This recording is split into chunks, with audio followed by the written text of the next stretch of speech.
The phone in my hotel room rang at 3 a.m. When I answered, the front desk clerk whispered, "Leave your room now. Don't ask questions." I hung up, annoyed, and rolled back onto my pillow, thinking he had the wrong person. 5 minutes later, a woman screamed in the hallway, and something inside me snapped awake. That was the moment I realized this night was not normal. My name is Ava Rennick, and I was hours away from discovering how close I came to real danger. My brother Jonas had joked earlier that I worry too much when I travel. Tonight proved he had more reason to worry than either of us knew. Before we start, make sure you subscribe to the channel and tell me in the comments where you're watching from. I had checked into the Harbor Crest Hotel earlier that evening after a long day at a work conference. I was exhausted, the kind of exhaustion that makes your body feel heavy and your thoughts slow. I remember dragging my suitcase down the hallway, wanting nothing more than a hot shower and a quiet room. My job in marketing had been pushing me hard for months. Travel, deadlines, late nights, repeat. I kept telling myself I was fine, but inside I knew I was running on fumes. That is probably why I ignored a few things that should have bothered me. The hallway felt strangely empty when I arrived. A housekeeping cart was left near the elevator with no one around. I noticed a man wearing a hooded jacket walk past me earlier in the lobby. Even though it was warm inside, he never looked up, just kept his head down as if he didn't want to be recognized. I brushed it off. I was tired and ready to sleep. After settling into my room, I called my brother Jonas. He always checks on me when I travel. "Don't fall asleep with the TV on again," he said. I rolled my eyes even though he couldn't see me. "I'll try, no promises." "Seriously, Ava, lock your door twice. I mean it." "I will," I told him. Right after, my mother Ria called. She worries every time I leave town. "Are you safe? Is the room clean? Did you check the locks?" "Mom, yes, I'm fine," I said, trying not to laugh. "You better be. I won't sleep unless I know you're okay." "I promise, I'm okay." I changed into sleep clothes, turned on the bathroom vent for some white noise, and lay down. The air conditioner hummed softly. The sheets smelled like detergent. Everything felt normal and peaceful. As I started drifting off, one thought crossed my mind. I had ignored that odd feeling in the hallway, the abandoned cart, the hooded man. I told myself I was imagining things because I was overtired. I wish I had listened to that feeling sooner. When the phone rang hours later, shaking me out of sleep, I had no idea that quiet room was about to turn into the center of one of the most frightening nights of my life. I woke up to the sound of the hotel room phone ringing again and again, sharp and loud in the darkness. My heart jumped because I never get calls at that hour. The clock on the nightstand showed 3 a.m. I reached for the phone, still half asleep, and pressed it to my ear. A voice I didn't recognize spoke fast and quiet, like someone trying not to be overheard. He said, "Ma'am, you need to leave your room right now. Take your key and walk out. Do not ask any questions." His tone had none of the usual politeness you hear from hotel staff. It sounded urgent and strained, almost scared.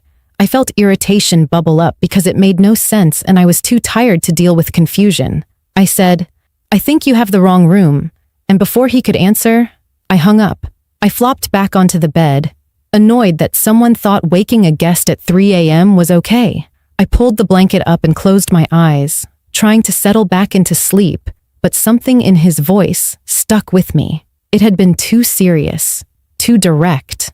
I told myself it was probably a mistake or some emergency drill I wasn't supposed to be part of, but the thought refused to settle. My phone buzzed on the nightstand. When I grabbed it, I saw a text from Jonas, sent only moments before. It said, "You awake? Had a bad feeling. Just checking on you." That message pulled me fully out of my sleepy fog. Jonas never texts me in the middle of the night unless something is wrong. I sat up in bed and stared at the screen. I typed back, "Why are you awake?" "I'm fine, just tired." I waited for his reply, and when it didn't come right away, the room felt heavier and still. The quiet felt different now, like the air had tightened. I held the phone in my lap and brushed my hair behind my ear, listening for any noise that could tell me the call had been real or dangerous. I told myself to relax, but my breathing had already changed. I could feel it in my chest. Then it happened. A scream erupted from the hallway, sharp and terrified. It wasn't the kind of scream someone makes as a joke or from excitement. It was a raw cry for help. My body locked up, and I held my breath without meaning to. The scream faded into a burst of panicked voices, and then a heavy thud sounded against a wall. The fear hit me so fast that my hands shook. I slid off the bed and walked toward the door, moving slowly because I didn't want to make any noise. I looked through the peephole, but the hallway was empty. The scream had come from somewhere close, maybe 1 or 2 rooms away. I stepped back, grabbing my phone again, and tried calling the front desk. It rang once, then twice, then stopped. No one answered. The silence afterward felt wrong. I texted Jonas again. Someone screamed outside my room. Something isn't right. He replied within seconds. Ava, get out of there. Do not stay in that room. Leave now. His message pushed the tension in my chest into something heavier. I walked to my suitcase and yanked out a pair of jeans and a hoodie, pulling them on fast. I shoved my phone charger, wallet, and ID into my backpack with shaky hands. I didn't pack anything else because the clerk's warning echoed in my head. The scream made it real. I kept wondering what could be happening that the hotel didn't want guests to know. I wanted to call my mom, but stopped myself because she would panic without being able to help me. I needed to keep my head clear. I moved slowly toward the door and pressed my eye to the peephole again. This time, I saw a woman limping down the hallway, clutching her shoulder. Her face was wet with tears, and she looked terrified. Behind her, a hotel security guard rushed in her direction while speaking urgently into a radio. Another staff member stepped out of a doorway with wide, tense eyes. I could not hear what they were saying, but I could see fear on their faces. The sight pulled every ounce of denial out of me. Something very dangerous was happening, and I was still standing in the middle of it. I backed away from the door as another loud noise echoed down the hall, like someone pushing against a door with force. My heart pounded so fast I thought I might faint. I grabbed my backpack, slung it over my shoulder, and whispered to myself, "You need to go." My hands were sweating, and I wiped them on my jeans before reaching for the lock. I hesitated for just a second. My room suddenly felt like the only barrier between me and whatever was happening outside, but staying no longer felt safe. I took a deep breath, turned the lock, opened the door a small inch, and prepared myself to step into the unknown. I opened the hotel room door just enough to slip through, trying not to draw attention to myself. The hallway lights felt brighter than usual, as if they were exposing every fear running through me. I stepped into the hall with my backpack pressed against my chest and pulled the door shut behind me as quietly as I could. The woman who had limped past earlier was gone now, but I could still hear distant voices bouncing off the walls. Some sounded panicked, others sharp and firm, like commands being traded quickly. I pressed my back against my door for a moment, trying to steady my breathing. Every sound made my muscles tense. The air felt tight and charged, as if danger was moving through the building. I knew I could not stay in the hallway for long, so I forced myself to walk toward the stairwell. My legs felt stiff, but I kept moving, reminding myself that staying still would only make me an easier target if something or someone was coming. As I reached the corner, a woman in a housekeeping uniform turned sharply and almost bumped into me. Her name tag read Mariella, and her eyes were wide and full of fear. She grabbed my arm with a firm grip and said, "Go to the stairwell right now. Do not wait." The way she said it made every doubt in my mind vanish. I asked her what was happening, but she shook her head hard, like she did not want to speak any more words than necessary. Her silence scared me even more than the scream I had heard earlier. She pointed toward the stairwell door as if the faster I moved, the better chance I had of staying safe. I whispered a thank you and hurried away while she rushed in the opposite direction. When I pushed open the stairwell door, the heavy metal frame creaked louder than I wanted. Inside, the stairwell felt cold and empty. There was no one else inside, just the echo of my own steps bouncing back at me. I gripped the handrail to keep my balance. Because my legs were shaking so badly, I worried they might give out. The building felt alive with movement. I could hear quick steps from other floors and muffled voices through the cement walls. I started descending, taking the stairs two at a time, even though my knees felt weak. My phone buzzed in my hoodie pocket, and I pulled it out with trembling hands. It was Jonas calling. The second I heard his voice, my fear spilled out faster than I meant it to. I whispered, "Jonas, something is wrong here." A woman screamed. "The clerk told me to leave. Staff are running around. I do not know what is happening." He did not interrupt. When I finished, he said, "Ava, listen to me. Get outside right now. Do not stop. Do not go back for anything." His voice was steady, but I could tell he was scared. I clutched the phone tighter and said, "I am heading down the stairs. I am trying." He kept talking to me as I moved, telling me to breathe, to keep going, and to stay aware of my surroundings. On the next landing, I heard something that froze me in place. A door above me slammed open, and fast footsteps started sprinting down the stairs. The sound was so sudden and loud that my heart shot into my throat. I pressed myself against the wall, unsure if the person coming was a staff member or someone dangerous. I held my breath and waited. The footsteps grew louder, and a man's shadow appeared on the wall before I saw his face. My body tensed, ready to run, but when he reached the landing, I saw he was a hotel security guard. His expression was tight with focus, and he barely glanced at me before rushing past. He held a radio close to his mouth and said, "West Wing stairwell clear, moving to the second floor." His presence made the situation feel even more serious. If security was moving this fast, the threat had to be real and close.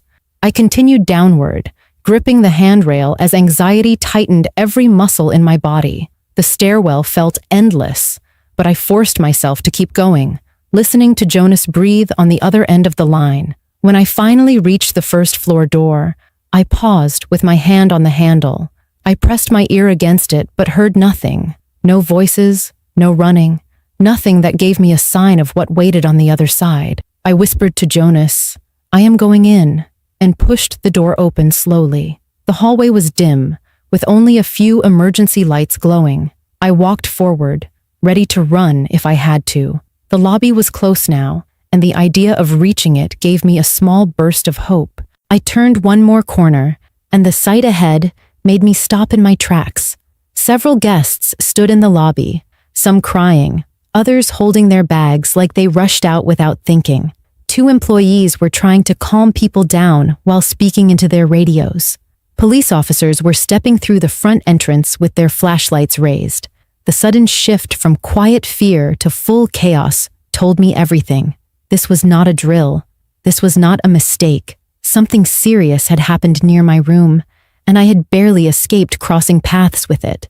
I walked toward the lobby with my phone still pressed to my ear as Jonas repeated, "You are almost safe. Keep going."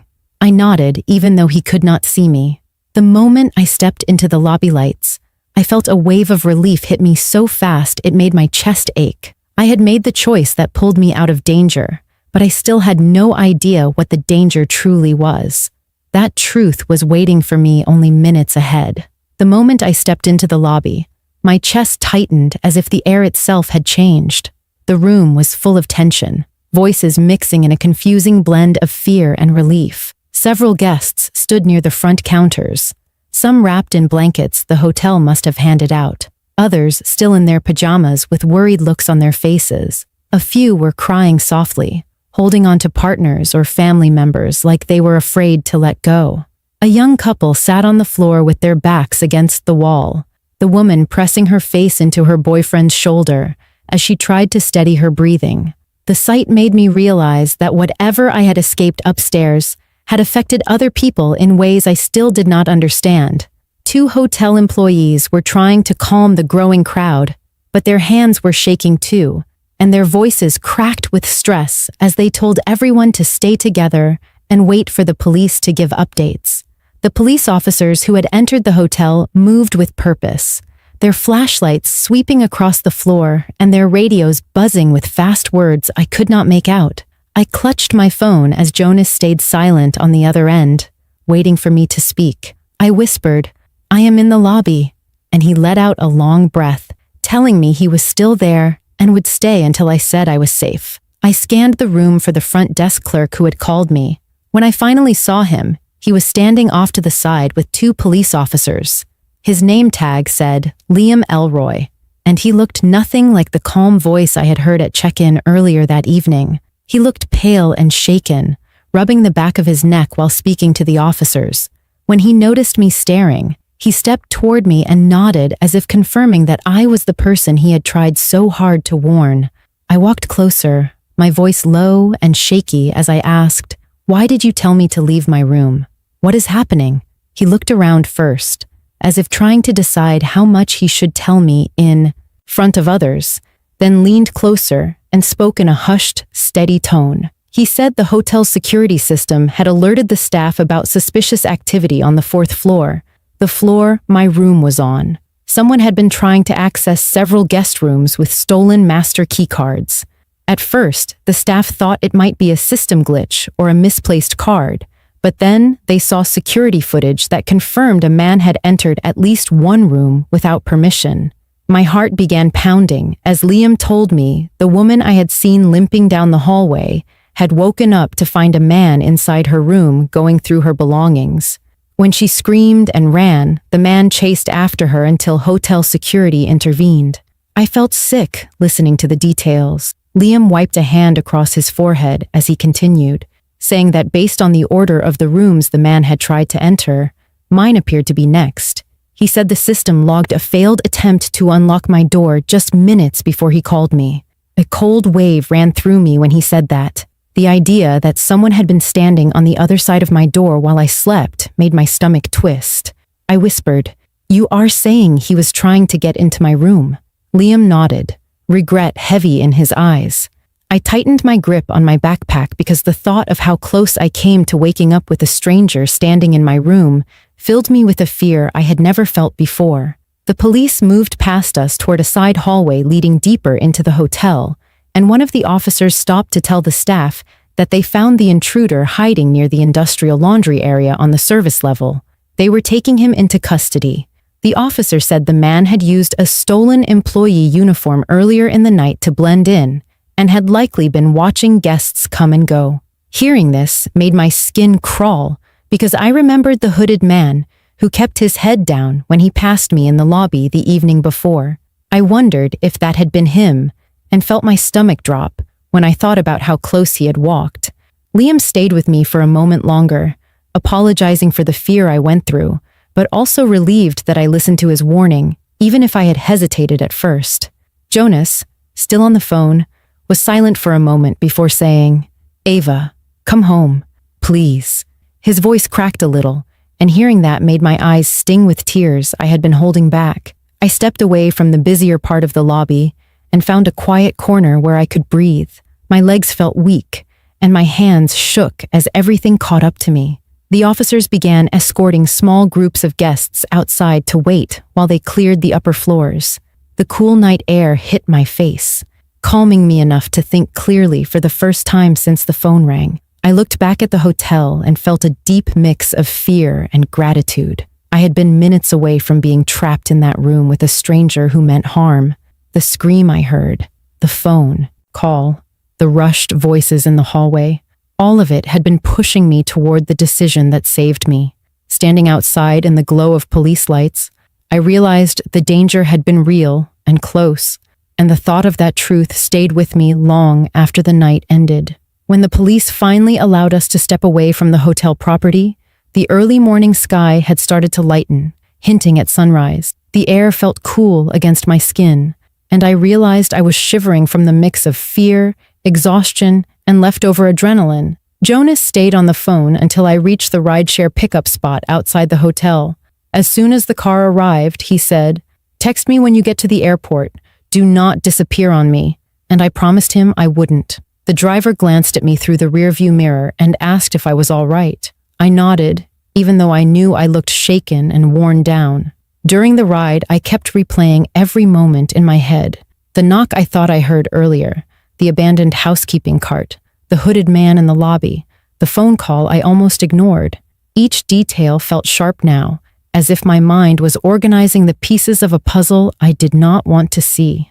When I arrived at the airport, I moved through security in a daze, gripping my bag like it was the only thing keeping me grounded. I kept looking around me, checking faces, exits, shadows, even though I was surrounded by people and bright lights. It took hours before I felt myself truly breathe again. When I finally stepped through the front door of my mother's house later that day, she rushed toward me and wrapped me in a tight hug before I could drop my suitcase. Her relief was so strong it made my eyes water. She kept saying, "Thank God you are home." And I felt a heavy mix of comfort and guilt. I had heard her voice in my head all night, telling me to lock the door and stay alert. And I realized how easily things could have gone wrong if I had ignored the warning signs completely. She made me sit on the couch with a blanket around my shoulders while she made tea, even though I told her I was fine. But the truth was that I needed her steadiness more than I wanted to admit. Jonas came over soon after, walked straight to me, and pulled me into a hug without saying anything at first. When he finally spoke, his voice was softer than usual. I knew something was off last night. I cannot explain it, but I just knew. Hearing him say that made the fear I had been holding inside break open for a moment, and I leaned against him while he squeezed my shoulder. Over the next few days, I stayed close to home. Loud noises made me jump, and sudden movements in my peripheral vision made my heart race. I kept checking the locks on the doors out of instinct. Every night before bed, I would think about the people staying in hotels across the country who had no idea what could be happening only a few doors down from them. I thought about the woman in the hallway who had run for her life and how different her story could have ended.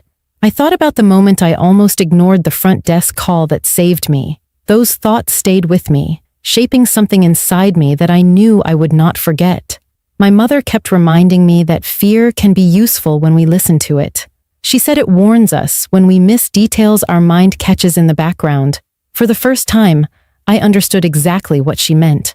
A week later, I called the hotel to speak with Liam, the clerk who had warned me. When he answered, his voice sounded tired but calmer. I thanked him for trusting his instincts and acting fast. He told me the hotel tightened their security, added more staff training, and replaced all the master keycard systems. He said the police told him that the man they caught had been doing this in different cities for months, staying under the radar by moving from hotel to hotel.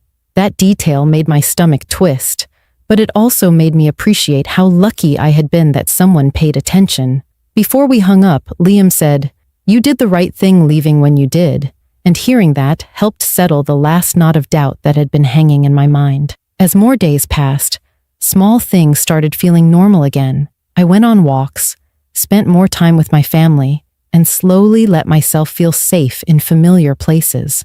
But I also made a silent promise to myself that I would never ignore my instincts again. I would never brush off a strange feeling in a hallway or dismiss a warning just because I was tired or in a rush to relax. I learned that danger does not always announce itself loudly at first. Sometimes it whispers, and we have to recognize when it is calling for our attention. That night changed me, not in a dramatic way that took over my life, but in a steady, grounding way that made me more aware, more cautious, and more grateful for the people who look out for me. Now, whenever I travel, I double-check doors, pay attention to the people around me, and trust my instincts without hesitation. And every time I do, I think about how close I came to waking up to something far worse than a phone call. I think about how one choice, made in fear and uncertainty, ended up saving me. And I know that no matter where I go, the lesson from that night will stay with me forever. Thank you for listening to my story. Make sure to subscribe to my channel and comment where you are watching from.